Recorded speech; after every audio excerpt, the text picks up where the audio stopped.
el fundamento, la base para entender el capítulo 13 de Daniel, donde el capítulo 13 usa incluso el lenguaje del capítulo 3 de Daniel. El capítulo 13 de Apocalipsis usa el lenguaje de Daniel capítulo 3 y se nos muestra en el capítulo 13 de Apocalipsis que va a llegar un momento cuando se va a formar una imagen también en nuestros días, una imagen de la bestia. Y a través de la imagen de la bestia, entonces se va a imponer la marca de la bestia, que es el 666. Y nosotros vimos cómo en Daniel capítulo 3 se encuentra la imagen de la bestia, que es Nabucodonosor. La palabra bestia quiere decir un rey o un reino. Es la imagen de la bestia. Nabucodonosor forma esta imagen en rebelión contra el Dios del cielo, que a través de un sueño le ha mostrado de que su reino va a ser el primer reino de este sueño, pero luego de él viene otro reino. Y luego otro reino hasta que viene el reino de Dios. Y Nabucodonosor de primero aceptó la interpretación del sueño, pero luego se rebeló contra la palabra de Dios. Y en la imagen que él levantó en el valle de Dura, se encuentran unidos todos los dioses de Babilonia, especialmente el dios Sol, a través del oro, y detrás de la imagen se encuentra el número 666. Así que el número 666 representa rebelión contra la palabra de Dios. Porque realmente eso es lo que la imagen representaba. Y luego vemos cómo se llaman a todos los representantes políticos del reino de Babilonia que vengan representando a todos los súbditos de Babilonia. Y aquí se llama a todo el mundo, toda nación, lengua, dice, y pueblo, que es el mismo lenguaje que se usa en Apocalipsis 14. Entonces, y vemos de que se usa la música a través del medio para preparar a aquellos que vienen a mirar la imagen para que la adoren. Es la manera que se anuncia. Hay un pregonero que anuncia que cuando se escuche la música, la sinfonía de todos los instrumentos han de postrarse y adorar la imagen. Y luego se le dice en el versículo 6, dice, y cualquiera que no se postre y adore inmediatamente será echado dentro de un horno de fuego ardiendo. Así que se pasa una ley, la adoración de la imagen es una ley, y la ley lleva consigo una pena de muerte. En otras palabras, al que no adora, eventualmente se lo va a echar a un horno de fuego. Entonces aquí tenemos los elementos en forma simbólica, en forma de historia, tenemos los elementos que nos muestran el tiempo del fin. Se nos muestra cómo se va a levantar una imagen, que en el tiempo del fin se va a levantar una imagen y esta va a ser una gran prueba para el pueblo de Dios. ¿Cuál es la imagen? En Apocalipsis capítulo 13, la imagen es la unión, es una copia del sistema papal en los Estados Unidos de Norteamérica. El papado, que es la primera bestia de Apocalipsis capítulo 13, es la unión de dos sistemas, la unión de la iglesia con el Estado, donde la iglesia usa al Estado para enforzar las leyes de la iglesia. Eso en los Estados Unidos, estos dos sistemas se han mantenido por constitución separados. La iglesia y el Estado se mantienen separados. En el caso de los Estados Unidos es el protestantismo. En el caso del papado es el catolicismo, que representa el poder religioso.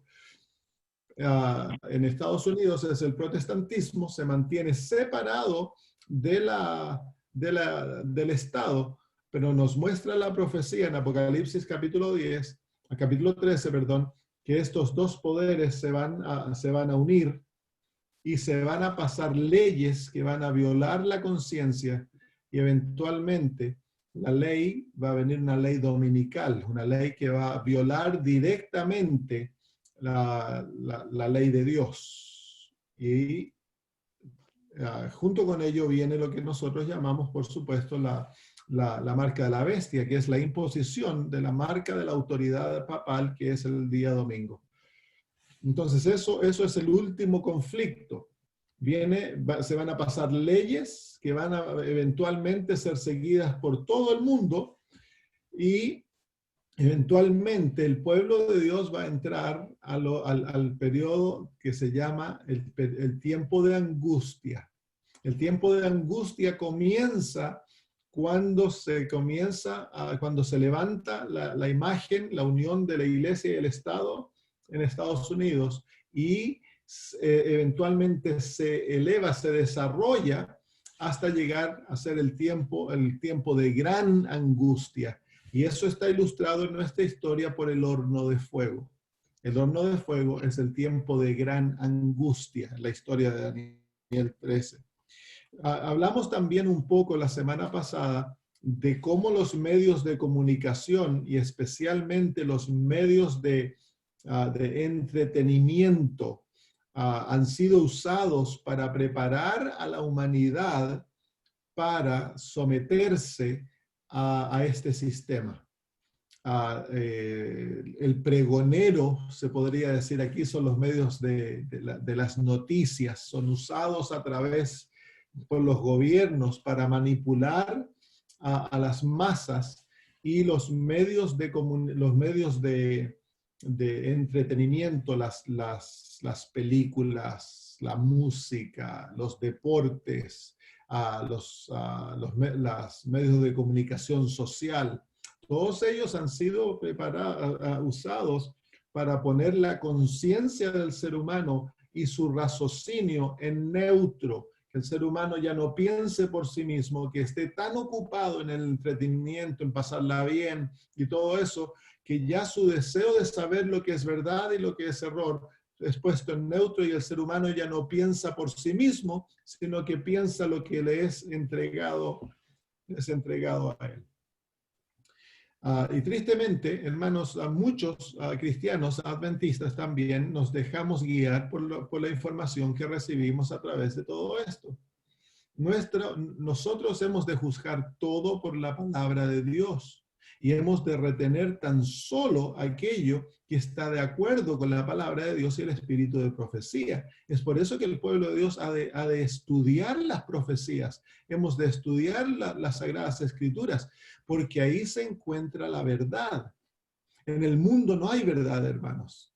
En el mundo todo es confusión. Por eso la Biblia se llama Babilonia. Tú puedes ir a Facebook, a YouTube, y trata de encontrar la verdad en cuanto al coronavirus.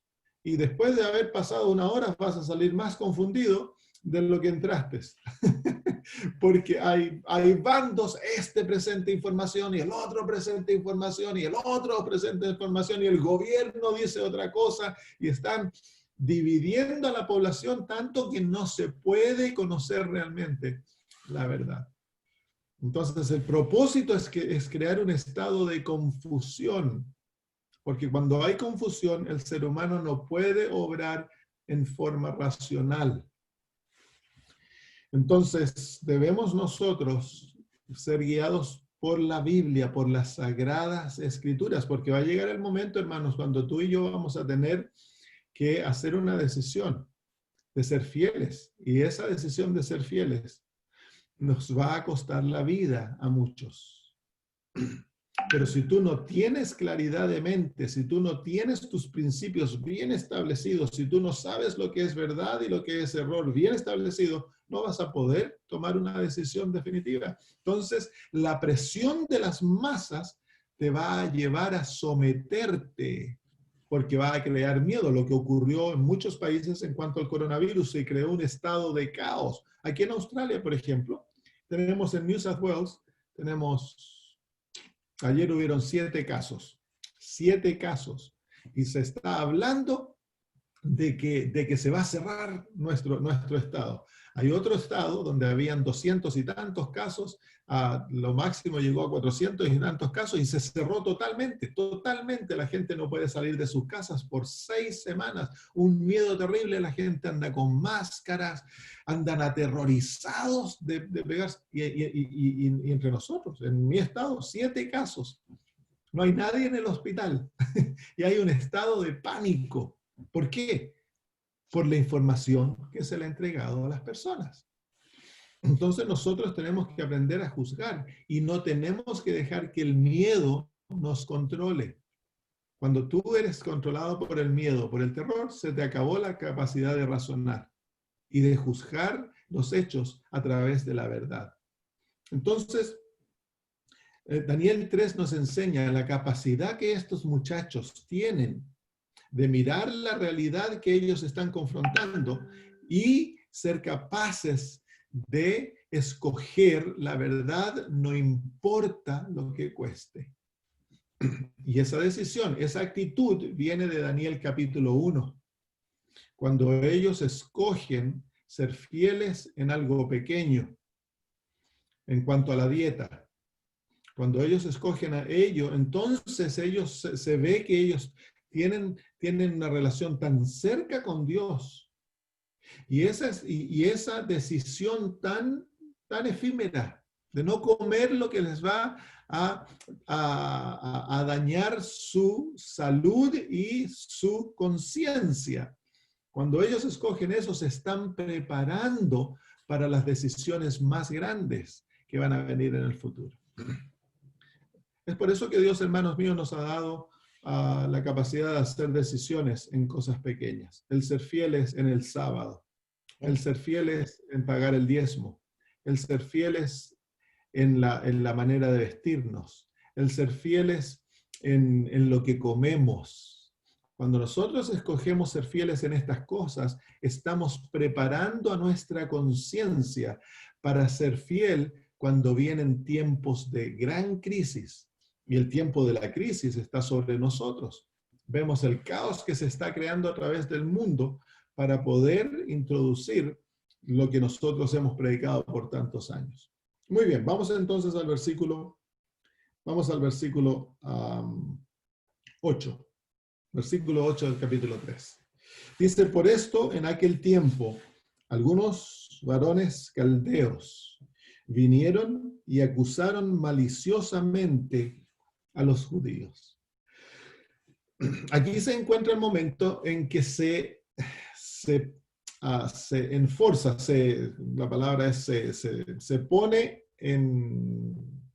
¿cuál es la palabra? Ando buscando una palabra en español que cuando se pasa una ley, el gobierno pasó la ley, el rey Nabucodonosor pasa la ley de que todos han de postrarse ante la imagen. Y los que no se postren van a ser echados en el horno de fuego. Ahora, ¿qué ocurre? Se llaman a todos, se toca la música y todo el mundo se postra. Todos los líderes políticos se postran ante la imagen. Y hay 3 muchachos que no se postran. Entonces, ¿quiénes son los que llevan a cabo la ley? ¿Quiénes son los que van y acusan a estos judíos ante el rey para que la ley sea efectiva? ¿Quiénes son? Son los caldeos. ¿Y quiénes son los caldeos? Los caldeos son el poder religioso. Entonces, quiero que se den cuenta, hermanos míos, que el poder político, el poder político pasa una ley, pero los que hacen que la ley llegue a ser efectiva son el poder religioso. Bien interesante, porque cuando ustedes leen el conflicto de los siglos, se van a dar cuenta que los que van a perseguir al pueblo de Dios, los que van a hacer que la ley que se pasa en cuanto a la marca de la bestia, llegue a ser en fuerza, van a ser los sacerdotes, los pastores y las iglesias. Muy interesante, un detalle muy interesante. Versículo 9. Hablaron y dijeron al rey Nabucodonosor, rey para siempre vive.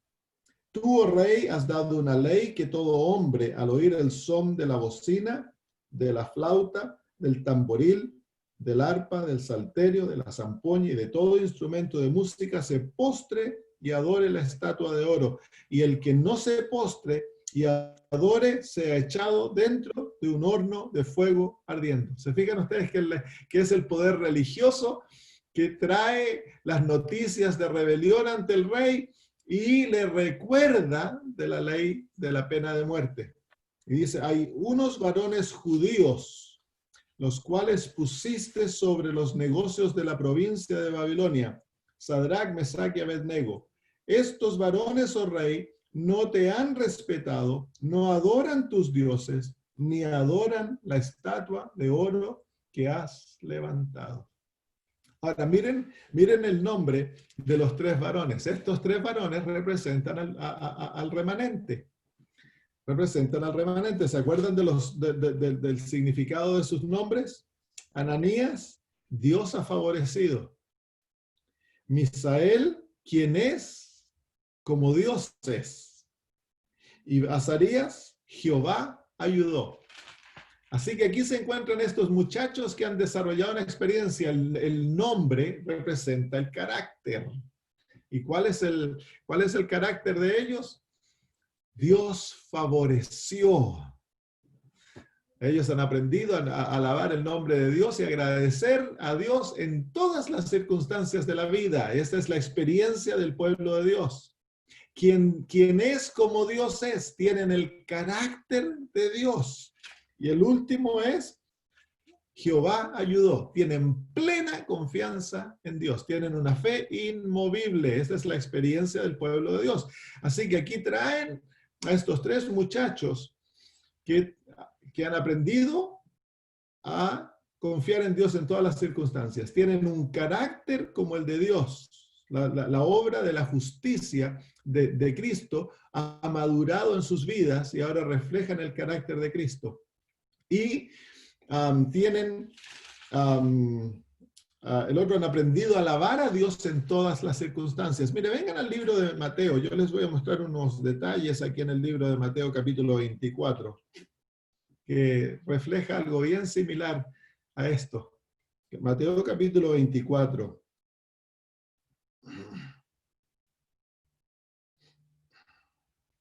Dice así, vamos a leer del versículo 15.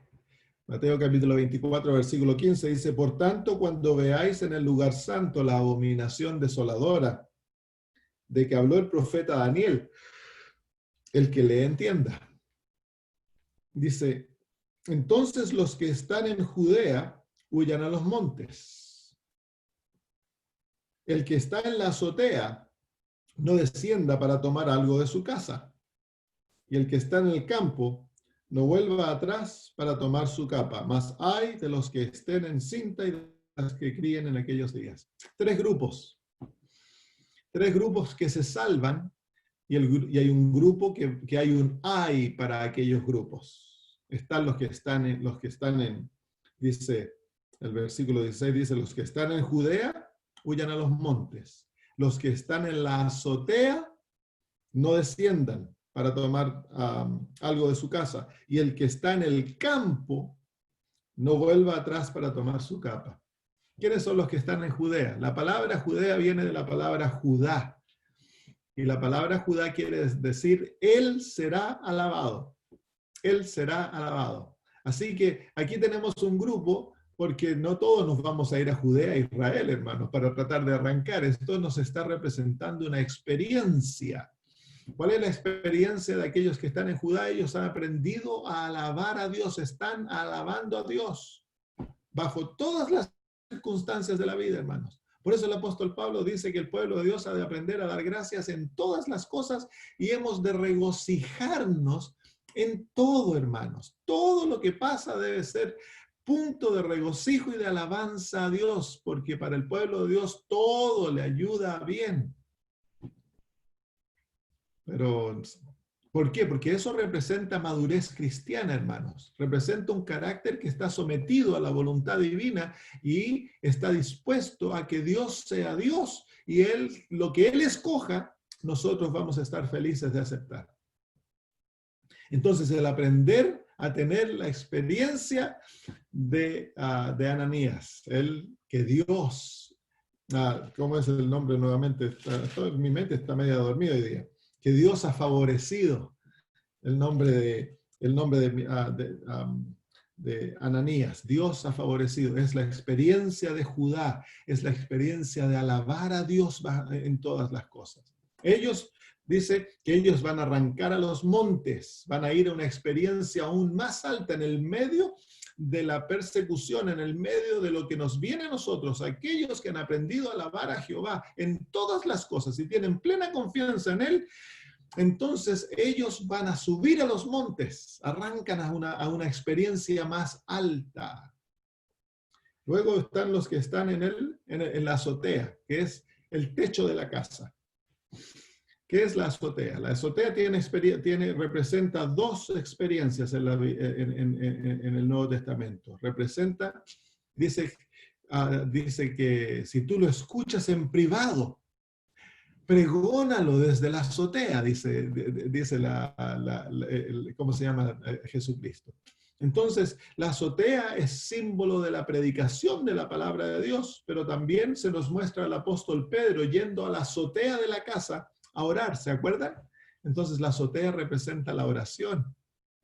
Entonces, el pueblo de Dios, el pueblo de Dios en los últimos días va a ser un pueblo de oración, pero también un pueblo que predica la palabra de Dios. Y luego en el versículo 16, y luego dice el versículo, si estás en la azotea, dice, no desciendas para tomar algo de tu casa. Entonces, si estás en la azotea, no bajes, no pierdas esa experiencia. Y para tomar algo, no dejes que aquello, lo material, destruya tu experiencia de oración y de la predicación de la palabra. Y el versículo 18 dice, y el que está en el campo, no vuelva atrás para tomar su capa. ¿Cuál es el campo? Son aquellos que están obrando en la vida de otros, están trabajando en el medio de la comunidad, hermanos. Ellos están envueltos en hacer el bien. Son aquellos que viven su vida cristiana para hacer el bien de otros, para ganar almas, para sanar al enfermo, para vestir al desnudo, eso es el trabajar, estar en el campo. ¿Y qué dice el Señor? No vuelvas para atrás para tomar tu capa. ¿Qué representa la capa? La justicia, el vestido. No vuelvas atrás. No te preocupes de tu propia justicia. Haz que la justicia de Cristo sea tu justicia. El carácter, quien es como Dios es. El carácter de Cristo, imputado e impartido en la vida del que cree. Así que aquí se encuentran las tres características que tienen estos tres jóvenes. Y es bien interesante porque el pueblo de Dios en Apocalipsis capítulo 14 está representado por 3 ángeles, no 4 ángeles, 3 ángeles. Así que aquí encontramos que estos 3 muchachos son símbolo de la predicación de los 3 ángeles. ¿Y cuál es la predicación de los 3 ángeles? ¿Qué nos enseñan los 3 ángeles? Vamos a Apocalipsis capítulo 13, o 14, perdón. Apocalipsis capítulo 14. Apocalipsis capítulo 14 nos enseña la experiencia de la justicia de Cristo. Los 3 ángeles, dice la hermana de White, que son la justificación por la fe en verdad, dice ella. Así que el propósito de los 3 ángeles es guiarnos a tener la experiencia de la justicia de Cristo. Y dice en el versículo 6, ahora el mensaje de los 3 ángeles es el mensaje que crea al grupo de los 144,000. Es a través de la predicación del mensaje de los 3 ángeles y la aplicación personal de este mensaje que da nacimiento a los 144,000. Y ahora el versículo 6 dice, vi volar por en medio del cielo, Apocalipsis 14:6, del cielo a otro ángel que tenía el evangelio eterno para predicarlo a los moradores de la tierra, Toda nación, tribu, lengua y pueblo. Muy similar al lenguaje de Daniel capítulo 3, pero aquí se nos muestra la historia desde otro punto de vista, se nos muestra lo que Dios va a hacer con el mundo. En el capítulo 13 se muestra el ataque satánico hacia el mundo. Toda nación, tribu, lengua y pueblo van a tener que adorar la imagen de la bestia, van a adorar a la bestia y van a adorar a Satanás. Pero aquí se nos muestra la intervención divina, el mensaje de los 3 ángeles, la participación de estos 3 jóvenes en lo que está ocurriendo. Y luego dice el versículo, y diciendo a gran voz, temed a Dios y dadle gloria, porque la hora de su juicio ha llegado. Y adorad a aquel que hizo el cielo, la tierra, el mar y las fuentes de las aguas.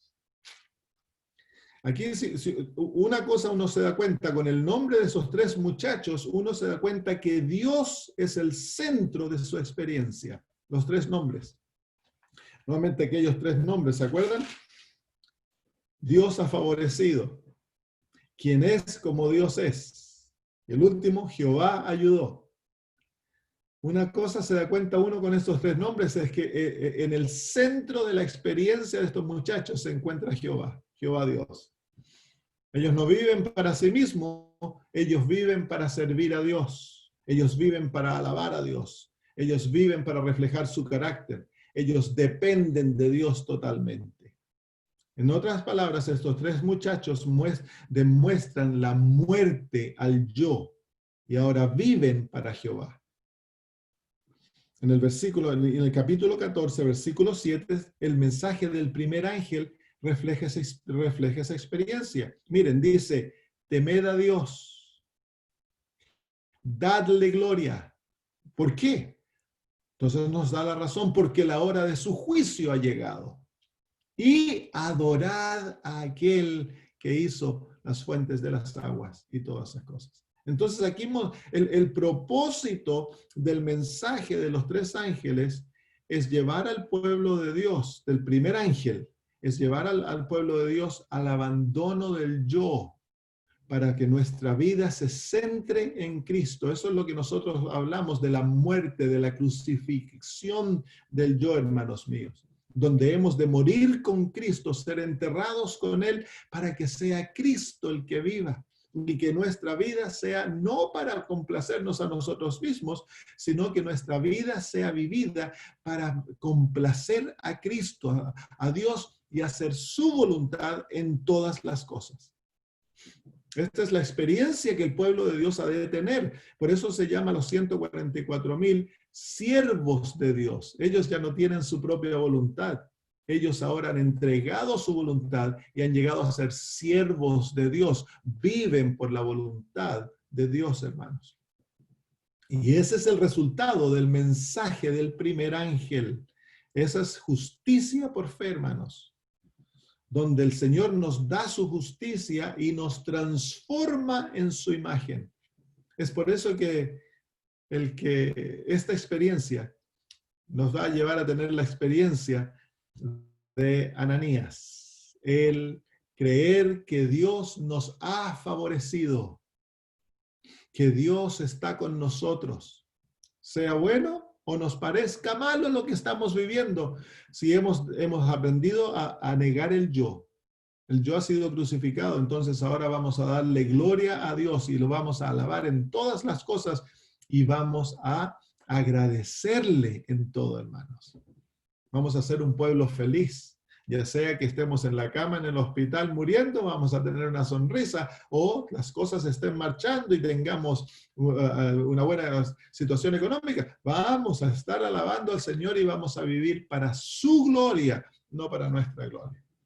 La experiencia de los 3 muchachos hermanos. Ellos no fueron ante el rey todos acongojados, tristes, que los habían pillado y ahora los van a echar en el horno de fuego.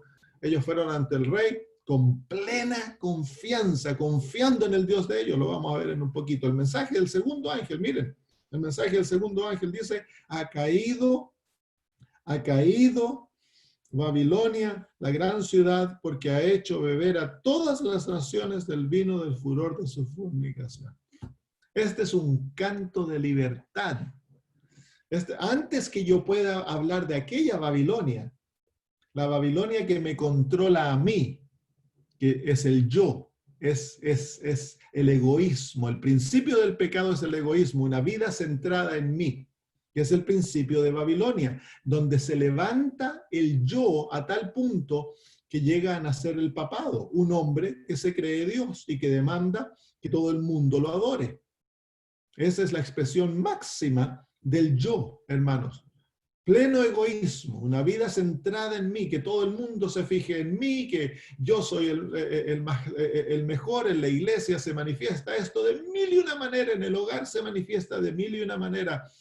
Una vida centrada en la autoexaltación.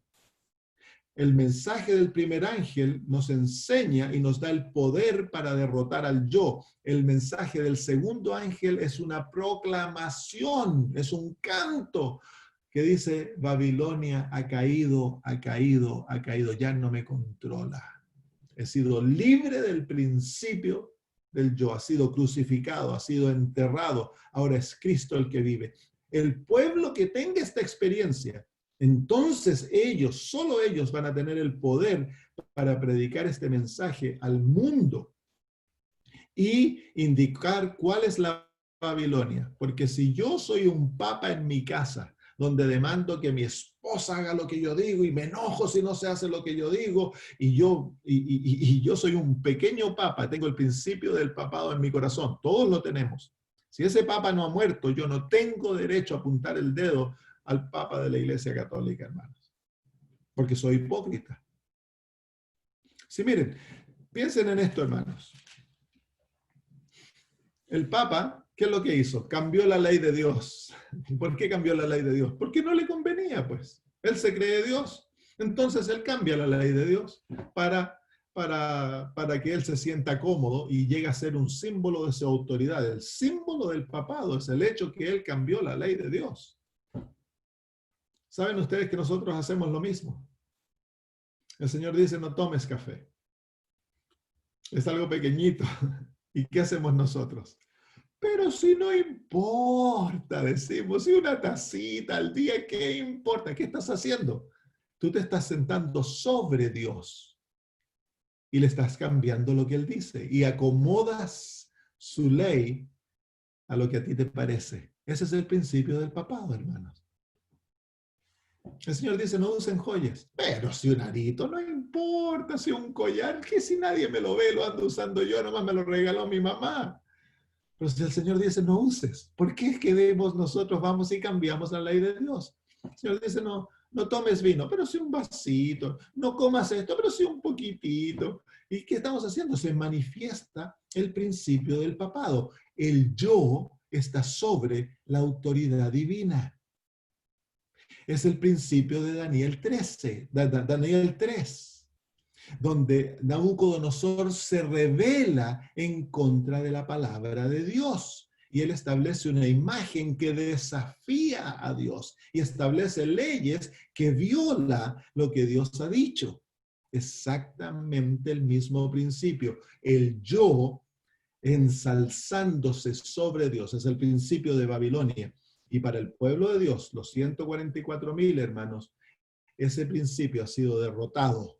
No es lo que yo, sino lo que mi Padre, el principio del Getsemaní, no como yo deseo, sino como tu voluntad, oh Dios. No importa que esa voluntad para Jesús significara el abandono de todos, que lo golpearan, lo escupieran, lo crucificaran, lo juzgaran falsamente, significara todo el Calvario, hermanos míos. Para Jesús era el gozo hacer la voluntad de Dios. Ese es el principio que tienen estos tres muchachos. Entonces es el mensaje del segundo ángel. El mensaje del tercer ángel es el mensaje que muestra la madurez del carácter. El carácter de Dios ha sido madurado en el pueblo de Dios y el pueblo de Dios está dispuesto a morir en vez de recibir la marca de la bestia. Muy bien, vamos entonces de vuelta a Daniel capítulo 3. ¿Se fijan los principios que vamos encontrando en una historia? En una historia no va a ser una historia, pero es una profecía, que en forma tan linda, en forma de historia, se van mostrando otras cosas nos ayudan a rellenar la profecía de Apocalipsis capítulo 13 y al final tenemos un cuadro maravilloso que nos muestra no tan solo lo que va a ocurrir, sino que la condición del pueblo de Dios, cómo el pueblo de Dios ha de prepararse. Vamos entonces.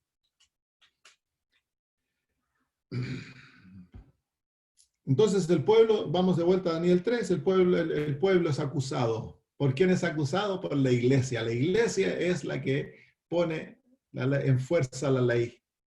Versículo 3. Entonces Nabucodonosor dijo con ira, se enoja el rey, y con enojo, que trajesen a Sadrach, Mesach y Abednego. Aquí traen estos muchachos que tienen el favor de Dios, que tienen la ayuda de Dios y que son como Dios. Aquí vienen ellos. Y me imagino que vienen ante el rey con una sonrisa bien grande, porque ellos no están preocupados por su vida. Ya su vida fue entregada. ¿Cuándo fue entregada la vida de ellos? En Daniel capítulo 1, cuando ellos estaban dispuestos a morir por lo que iban a comer. Ahí su vida fue entregada. Entonces, dice, al instante fueron traídos estos varones delante del rey. Entonces aquí se ve, hermanos míos, la reacción que el mundo va a tener contra el pueblo de Dios en los últimos días.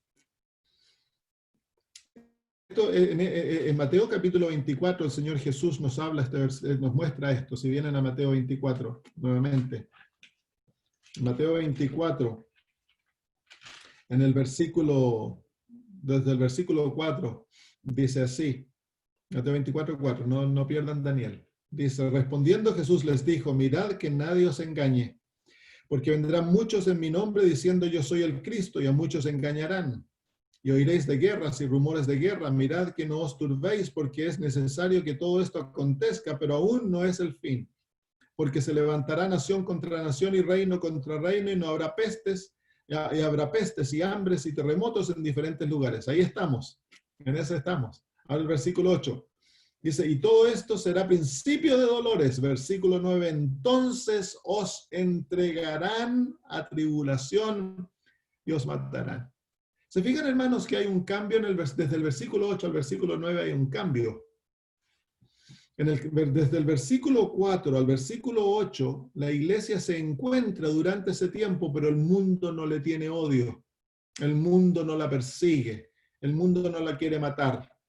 Pero en el versículo 9 dice, el versículo, y os entregarán, la palabra original dice, y os traicionarán. Eso fue lo que hicieron los caldeos. Ellos traicionaron a los judíos y fueron y los acusaron ante el rey. Os traicionarán. ¿Y cuál será el resultado? Os traicionarán a tribulación. Y os matarán y seréis aborrecidos de todas las gentes por causa de mi nombre. Entonces, ¿por qué es que los versículos previos el mundo no refleja, el mundo no odia al pueblo de Dios? Porque algo ha ocurrido en el pueblo de Dios. ¿Qué es lo que ocurrió en el pueblo de Dios? Dice el versículo 9, la razón por la cual van a perseguir al pueblo de Dios y nos van a odiar es por causa de mi nombre. ¿Cuál es el nombre de Cristo? El nombre de Cristo es su carácter. Vamos a tener la experiencia de Azarías. ¿Quién es? Como Dios es. No, Misael. Misael. La experiencia de Misael. Cuando el pueblo de Dios, la experiencia de la justificación por la fe, llegue a ser madura, seamos santificados, y el pueblo de Dios comienza a reflejar el carácter de Dios, que es su nombre, llevemos sobre nosotros su nombre, entonces el mundo nos va a odiar, hermanos.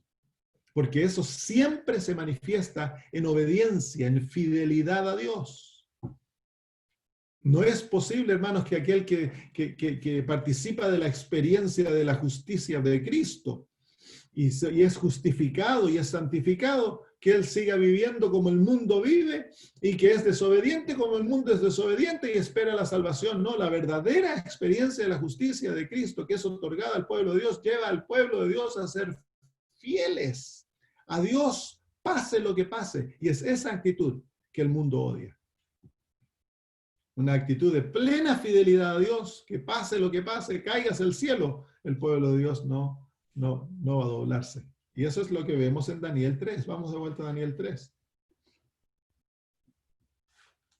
Entonces dice ahí, el rey se enojó, viene traición. El mundo se va a volver contra el pueblo de Dios. ¿Y quiénes son el pueblo de Dios? Los tres muchachos, recuérdense de los nombres. Quien Jehová favoreció,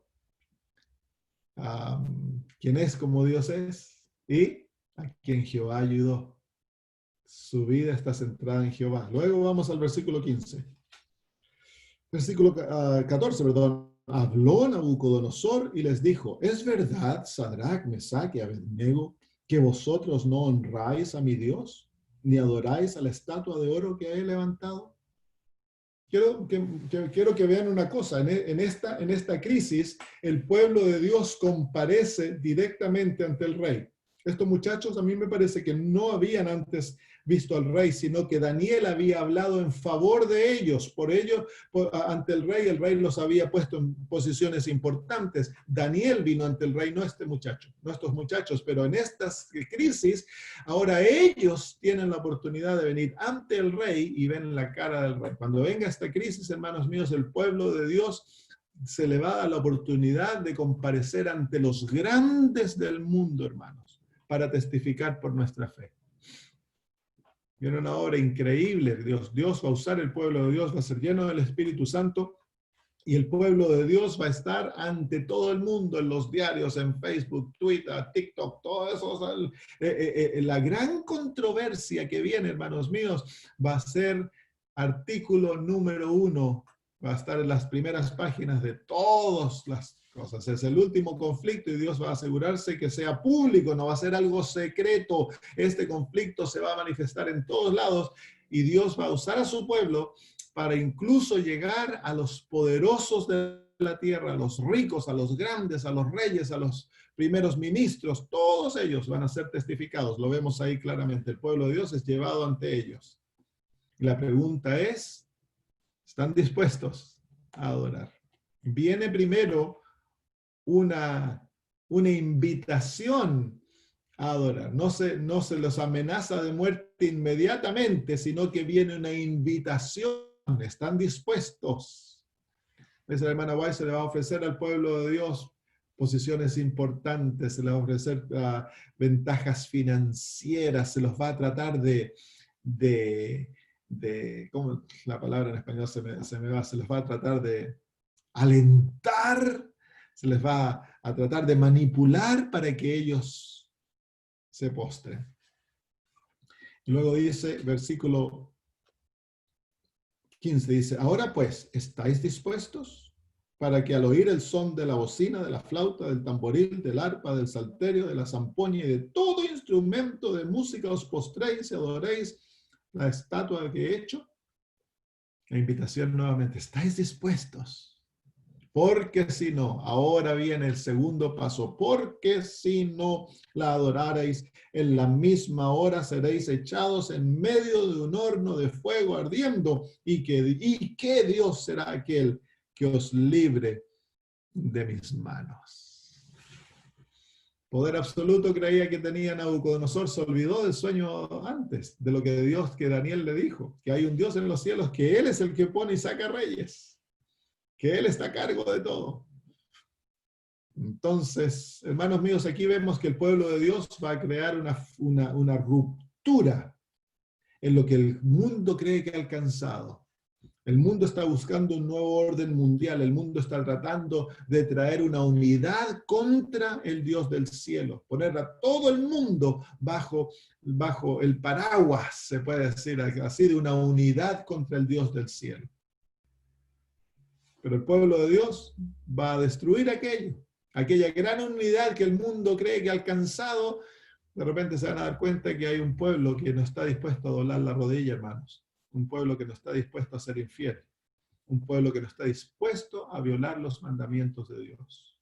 Que van a ser fieles, como la brújula es fiel al polo. Así Dios va a tener un pueblo que va a ser fiel a sus mandamientos, pase lo que pase, hermanos. Entonces le dice, bueno, ¿y qué Dios va a ser el que va a libraros de mis manos? Ay, qué pregunta, ¿no? Aquí Nabucodonosor se metió en el barro hasta el cuello. Y luego dice Sadrach, Mesach y Abednego hablan, ellos testifican, y miren sus palabras. Sadrach, Mesach y Abednego respondieron al rey Nabucodonosor diciendo, no es necesario que te respondamos sobre este asunto. ¿Por qué creen ustedes de que Sadrach, Mesach y Abednego responden de esta manera? La decisión de ellos ya estaba hecha, hermanos. No era necesario que trataran de convencerlos porque ellos no iban a cambiar su posición. No había nada que se les ofreciera a estos muchachos, ni incluso el temor de ser echados en un horno de fuego, hermanos, que los fuera a llevar a ser infieles a Dios. Y quiero enfatizar estos son muchachos. No son hombres maduros, viejos, son muchachos. Nos muestra que el pueblo que va a terminar la obra son muchachos. Porque cuando llegue la hora y comience la persecución, hermanos míos, todos los pastores, líderes van a ser sacados. Y el pueblo va a ser guiado por los niños, por los jóvenes. Por eso que Satanás está ensañado contra los jóvenes adventistas, hermanos. Y los ha llevado a la infidelidad, porque él sabe que el último pueblo es un pueblo joven, hermanos. La obra comenzó con jóvenes, terminará con jóvenes fieles que van a estar dispuestos a morir por Cristo. Y luego dice ahí, entonces dice, no es necesario que te respondamos sobre este asunto, la decisión ya está hecha. Hermanos míos, la decisión no fue hecha para ser fieles cuando vino la crisis. Cuando vino la crisis, estos muchachos ya habían hecho su decisión un tiempo antes. Ellos hicieron su decisión de ser fieles a Dios en el capítulo 1. Ahí fue cuando se hizo la decisión grande. Esta decisión es el resultado de otras decisiones que ellos han hecho. La decisión de no comer, la decisión de no tomar, la decisión de desechar las falsedades de Babilonia cuando estaban en el entrenamiento educativo para cambiarles su carácter. La decisión de orar en tiempos de crisis, cuando vino el capítulo 2 y se dedicaron a la oración, no se alarmaron y estuvieron aterrados porque los iban a matar. No, estos muchachos se dedicaron a la oración, la decisión de tener fe en Dios. Son esas decisiones que los llevaron a ser fieles en la crisis, hermanos. Entonces, la necesidad de aprender a ser fieles en nuestra vida diaria, hermanos, es lo que nos prepara para lo que viene. Si tú no eres fiel en el diezmo, no creas, hermano, que tú vas a ser fiel cuando venga esta crisis. Cuando tu pellejo esté expuesto y te amenacen de muerte, tú vas a dar cualquier cosa por salvarte si no has aprendido a ser fiel. Son las cosas pequeñitas que nos enseñan a ser fieles, hermanos, en lo pequeño. Entonces, estos muchachos ya han hecho su decisión, tienen un carácter formado. La crisis va a manifestar su carácter. No lo desarrolla. Una crisis no desarrolla carácter, la crisis manifiesta el carácter. Y ellos muestran que su carácter está maduro. Y aquí se ve el mundo dividido en dos grandes grupos. La maldad se ha madurado al punto que hay absoluta, abierta rebelión contra Dios, y lo estamos viendo con nuestros propios ojos, hermanos. En el mundo hoy hay abierta rebelión contra Dios. Dios ha permitido esto para que no quede duda que cuando Él castigue, ¿por qué Él castiga, hermanos? La maldad ha llegado a un punto de madurez. La rebelión es abierta, ya no es escondida.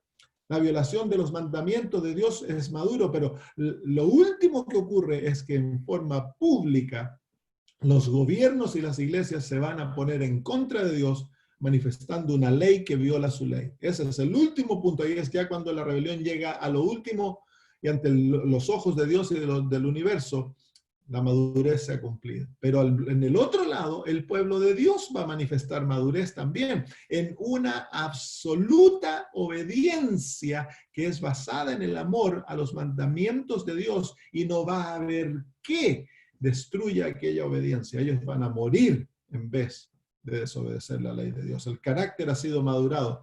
Hermanos, nuevamente yo les digo, el propósito de la justicia de Cristo dada al pueblo de Dios es llevar al pueblo de Dios a la obediencia. Hay algunos que piensan que, bueno, la justicia, el Señor me perdonó y ahora, bueno, y entonces ahora se dan permiso para desobedecer. Eso no es justicia de Cristo, hermano. La verdadera justificación crea en el corazón, crea un nuevo corazón, una nueva mente, donde está escrita la ley de Dios y el Espíritu Santo mora en aquel ser humano. Y esto se ilustra claramente. No es necesario que te respondamos. No importa cuánta presión nos pongas, nosotros no vamos a cambiar nuestra actitud. Tú puedes ofrecernos todo el dinero del mundo y no vamos a dejar de ser fieles. Tú puedes quitarnos nuestra vida y no vamos a dejar de ser fieles. Su fidelidad a Dios es el objetivo de su vida, hermanos. Ellos viven para representar a su Dios. Y eso debiera ser la manera que el pueblo adventista vive, hermanos. El versículo 17, he aquí nuestro Dios, a quien servimos. Puede librarnos del horno. Tienen fe, plena fe en Dios y conocen al Dios del cielo. Pero tienen una actitud madura porque miren, dice, puede librarnos del horno de fuego ardiendo y de tu mano, oh rey, nos librará. Plena confianza en Dios. Y luego dice, y si no. Se fijan que ellos tienen una actitud madura en su relación con Dios. Ellos no fuerzan a Dios su deseo. Ellos desean ser librados. Ellos conocen de que Dios puede librarlos y que va a librarlos. Pero dicen, ¿y si no? ¿Qué pasa cuando Dios no te responde la oración de la manera que tú deseabas? ¿Qué ocurre cuando Dios no interviene inmediatamente para sanarte o para darte trabajo o para solucionar tus problemas? Muchos se enojan con Dios, dejan de orar, dejan de ir a la iglesia, dejan de estudiar la Biblia y se les amarga el espíritu contra Dios porque Dios no obró de acuerdo a lo que ellos deseaban. Eso es egoísmo. Se me está acabando la batería. Esperen un poquito, voy a conectar mi laptop. Entonces, hermanos, aquí vemos que estos muchachos, queridos hermanos, tienen una actitud madura. Ellos van a permitir que Dios sea Dios y escoja Él para ellos lo que Él ve que es bueno. ¿Y si no? ¿Y si no qué? Y si no, dicen, sepas, oh rey, que no serviremos a tus dioses, ni tampoco adoraremos la estatua que has levantado. Estos muchachos no necesitaron gritar, no necesitaron hacer nada. Se pararon ante el rey y con plena serenidad le hablaron mirando a los ojos, sin temor alguno del rey, hermanos, porque ellos temían a Dios, y el que teme a Dios no teme al ser humano. Por eso dice el mensaje del primer ángel, temed a Dios. Si tú no aprendes a temer a Dios, tú vas a temer al ser humano. Le vas a tener miedo a tu jefe, que te eche si le pides el sábado. Le vas a tener miedo quedarte sin dinero si das el diezmo y no vas a poder comprar. ¿Cómo le voy a dar de comer a mis hijos? Si se me quedo sin trabajo, ¿qué pasa?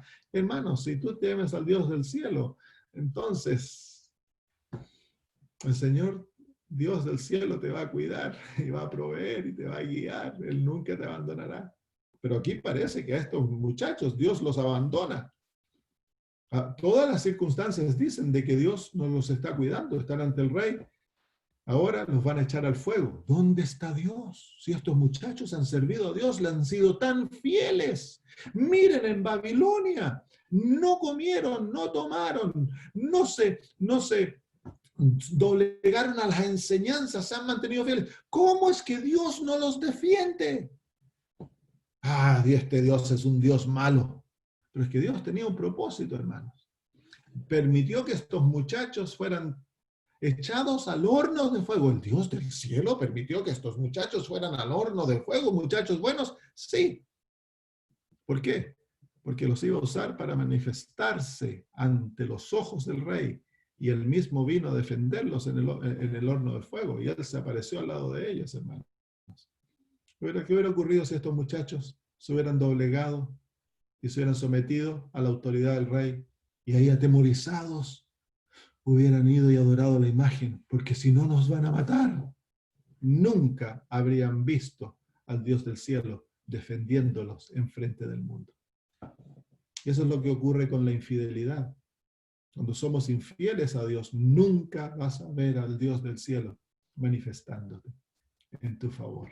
Nunca vas a ver las respuestas a las oraciones tan maravillosas que habrías visto si te hubieras mantenido fiel y hubieras estado dispuesto a morir antes de ser infiel.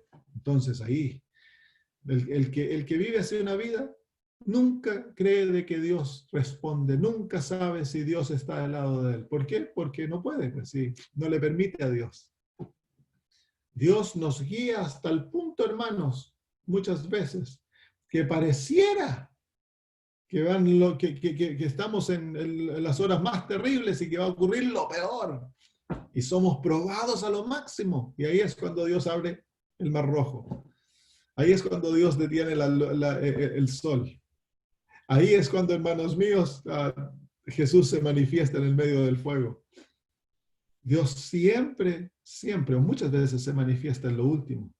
Entonces hemos de aprender a esperar en Dios y a no permitir que las circunstancias destruyan nuestra fidelidad y nuestra fe, hermanos. Vamos a dejar el estudio ahí. Vamos a volver a él la próxima semana. ¿Hay alguna pregunta, hermanos? Porque la próxima semana estudiamos entramos al tiempo de gran angustia. Aquí estamos en el tiempo de angustia. Comienza con la marca, con la imposición, así con la formación de la imagen de la bestia. Comienza ahí el tiempo de angustia porque llega la hora de la crisis para el pueblo de Dios. Y eso, entonces, durante este periodo está ilustrado aquí el gran pregón de los tres ángeles, la gran batalla final, el derramamiento del Espíritu Santo. Y el pueblo de Dios es traído, es hecho público, todo el mundo se va a centrar en el pueblo de Dios, vamos a llegar a ser enemigo número uno. Pero esto nos va a Dios permitir y testificar ante los jueces, ante los reyes, los principales del mundo van a conocer nuestro mensaje. Y luego avanza el tiempo de angustia, hermano, el tiempo de angustia. Vamos a ser condenados y luego condenados a muerte. Cuando venga la condenación a muerte, entonces ya se pasó el cierre de la gracia y entramos en el tiempo de gran angustia. Angustia que como nunca fue antes. Es para el mundo y para el pueblo de Dios. Pero yo quiero mostrarte que el pueblo de Dios tiene plena paz. La angustia no es para ellos. Ellos no están en angustia. Hay una experiencia nomás donde viene la angustia, que es el tiempo de Jacob. La angustia de Jacob. Ese es el tiempo de angustia para el pueblo de Dios. Pero el pueblo de Dios aquí tiene angustia física. A lo mejor ya no tienen que comer, van a estar en calabozos, a ver la tristeza de haber visto a sus amigos y hermanos muertos como mártires. Ese es el tiempo, pero dentro de sí mismo, plena paz, plena confianza en Dios. Esa es la actitud de estos muchachos. Pero el mundo sí va a estar en angustia. Ahí sí que va a haber angustia, hermanos míos. Imagínense un tiempo donde miles de ciudades serán destruidas, dice la hermana de White. Van a haber enfermedades de tal magnitud que ciudades completas que eran populadas quedarán casi sin nadie, dice la hermana de White. Va a haber revolución, guerras civiles. Viene un estado, hermanos míos, terrible. El mundo va a quedar, va a haber guerra, seguramente va a haber una tercera guerra mundial. Va a haber terrible. El mundo, dice la hermana White, de que no hay lápiz que pueda describir la situación del mundo durante las 7 plagas. No hay manera de describirlo con palabras humanas. El mundo va a estar en angustia. El pueblo de Dios, nosotros, hermanos míos, vamos a tener la paz de Cristo en nuestras vidas. Nuestro pan y nuestras aguas serán seguras cuando el mundo se estará muriendo de hambre y de sed. Así que no hay que tener temor, lo vamos a ver la próxima semana. El tiempo de angustia es de bendición para el pueblo de Dios. ¿Hay alguna pregunta, hermanos?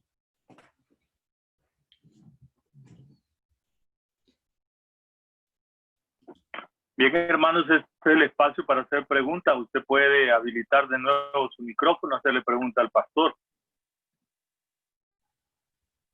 Bienvenidos con sus preguntas.